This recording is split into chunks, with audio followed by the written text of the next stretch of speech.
We've talked a lot about toxicity. And we all know today that with what's going on in our environment, we need to get indoors, out of the outside, and in our house to be able to be safe. Tell me a little bit about indoor air quality. You know, it's one of the worst situations that we have to deal with right now, one of the most chronic. 1 in 4 in the United States, I should say North America because Canada was included in that, have allergies. 1 in 14 have asthma, and 1 in 18 have what we discussed in earlier shows, chemical sensitivities, meaning that it doesn't matter what they use, if it's not an organic compound, they react to it. So you're safe in your house then? No, you're not. Because you've got dust, cleaning products, carpeting. People paint their homes and they don't use paint that doesn't contain any volatile organic compounds. I was just recently quizzed by a local radio station about toxic paints. They know that I'm building a new office, and so they asked if I was going to have the whole office be green. And I said, of course I am. I'm not going to build an office that isn't all green. And they said, well, but what's the difference? Why do we have to have non-toxic paint? The smell goes away after it dries. Well, it doesn't. It's airborne, and it could be up to 6 years depending on the paint. Wow. So when you're talking about painting, I have found that the best quality paint, and I use Benjamin Moore, I don't mind saying it, their best quality paint, you only add $5 to the cost per gallon. Per gallon.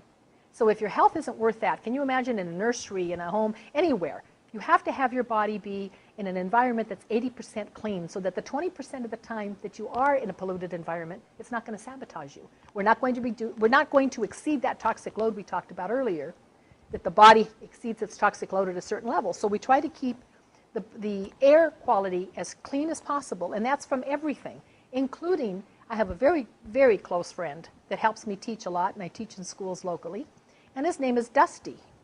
Huh. And do you know what Dusty is? Well, Dusty a cute looks... little furry friend here with his little fangs on the sides. I'm not sure. What is Dusty? Dusty is a dust mite. Aha. Children in the schools love it when I teach there. But Dusty is cute as a stuffed animal.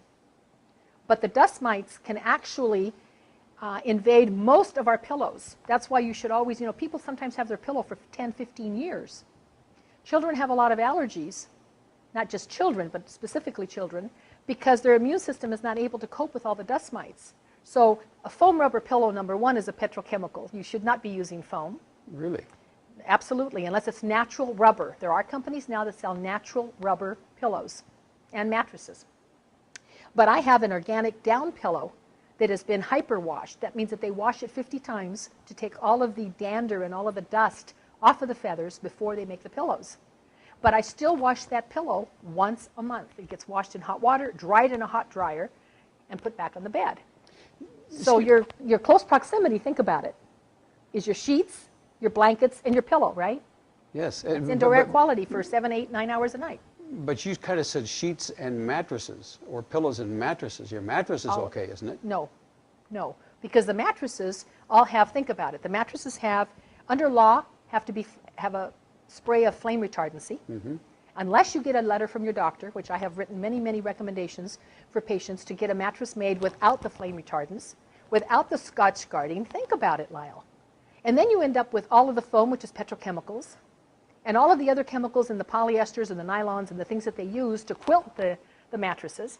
So you end up in the toxic soup that you're sleeping on. Now, there's ways to protect that, and we can discuss that in another segment. But if you're going to have to be in a regular mattress, the least you can do is make sure that you launder your sheets correctly, meaning that you use an organic fabric softener, whether it's a liquid or a sheet, that is scented with something that's an essential oil, not a synthetic fabric softener sheet that has petrochemicals and many times even formaldehyde. And then you're laying on the pillow, which now is loaded with Dusty and all his friends and all his relatives, and if you look at a dust mite under a microscope, you would never have a dirty pillow again.